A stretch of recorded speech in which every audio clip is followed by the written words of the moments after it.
এটা ভয়ংকৰ ডাইনী এটা জংঘলত বাস কৰিছিল। সেই জংঘলৰ মাজত আছিল এটা আপেল গছ আৰু এটা আম গছ। সেইটো জংঘলত যদি কোনোবাই যদি আপেল আৰু আম খাবলৈ আহিছিল, সেই ডাইনীটো তাক নৃশংসভাৱে হত্যা কৰিছিল অথবা কাৰোবাক ভূত বনাই দিছিল। এদিন এজন কোঠাৰীয়ে সেইটো জংঘলৰ মাজতে এজন কোঠাৰীয়ে কাঠ কাটি আছিল। কোঠাৰীজনীয়ে কাঠ কাটি থাকোঁতে তেওঁৰ বহুত ভোক লাগি গৈছিল। ভোক লগাৰ ফলত তেওঁ অলপ পিছত তেওঁ ঘৰলৈ যাবলৈ মন গ'ল।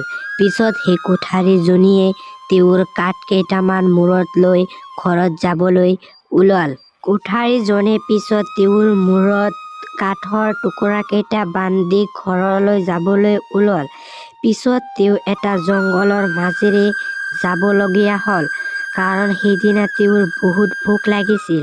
সেইবাবে তেওঁ ভাবিছিলে যে যদি জংঘলৰ মাজতে কিবা ফল-মূলৰ গছ থাকে, সি তাৰ পৰা কিবা এটা খাই তেওঁৰ পেটটো অলপ ভৰাই ল'ব।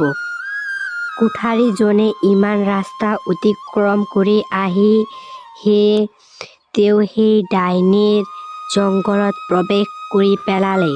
যেতিয়াই সেই কোঠাৰীজনীয়ে ডাইনীৰ জংঘলত প্ৰৱেশ কৰিলে, সি লগে লগে দেখিবলৈ পালে যে তাত বহুতো ফল-মূল আছে, যেনেকুৱা আপেল, আম। সি সেইবিলাক চাই বহুত সুখী হৈ গ'ল। লগে লগে সেইবোৰ খাবলৈ তেওঁৰ বহুত মন গ'ল। আৰে, ইয়াতেতো বহুত আপেল আৰু আম আছে। মোৰ বহুত ভোক লাগি গৈছে। সেইবাবে মই দুটা আপেল খাই লওঁ, নহ'লে দুটা আম খাই লওঁ। তথাপিও মই অলপ ঘৰলৈ যাওঁতে মোৰ অলপ ভাল লাগিব, নহ'লে মই অসুস্থ হৈ পৰিম। সেইবাবে মই দুটা আপেলমান খাই দিওঁ। কিন্তু এইবিলাক কাৰ আপেল হ'ব পাৰে? যাৰে নহওক কিয়, এইবিলাক জংঘলৰ আপেল। এইবিলাক খালে একো নহ'ব, কাৰণ এইবিলাক বহুত সোৱাদৰ বস্তু। মই দুটামান আপেল খাই চাওঁ কেনেকুৱা লাগে। কাঠুৰিয়াজনে এইবিলাক কথা কোৱাৰ লগে লগে সি এটা আপেল খাই পেলালে। যেতিয়া এটা আপেল খাই পেলালে, তেওঁৰ সন্মুখত সেই ভয়ংকৰ ডাইনীটো আহি গ'ল। অহাৰ লগে লগে সেই কাঠুৰিয়াজনে ডাইনীক যেতিয়া দেখা পালে, সি বহুত ভয় খাই গ'ল। ভয় পোৱাৰ লগে লগে সি তাতেই তেওঁৰ জ্ঞানটো কণ্ট্ৰল কৰিব নোৱাৰি তাতেই সি অজ্ঞান হৈ পৰি যায়। তাৰ পিছত কাঠুৰিয়াজনীৰ পত্নীয়ে তেওঁক সেই জংঘলৰ পৰা তেওঁক উঠাই লৈ আনি ঘৰত শুৱাই থৈ দিয়ে।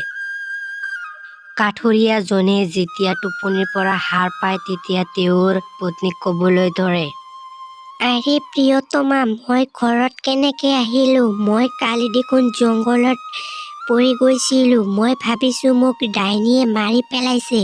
মই এতিয়া চাওঁ তুমি মোৰ সন্মুখত বহি আছা। মই কেনেকৈ ঘৰত আহিলোঁ? মই এটা ভয়ংকৰ ডাইনীক দেখা পাইছিলোঁ। তেওঁক দেখা পাই মই অজ্ঞান হৈ তাতেই মই পৰি গৈছিলোঁ। আপোনাক মই জংঘলৰ পৰাই উঠাই লৈ ঘৰত আনিছোঁ। কালি আপুনি সোনকালে ঘৰত আহি পোৱা নাছিলে, সেইকাৰণে মই অলপ আগুৱাই গৈছিলোঁ। চাওঁ, আপুনি সেই নিৰ্জন জংঘলত সোমাই গৈছিল।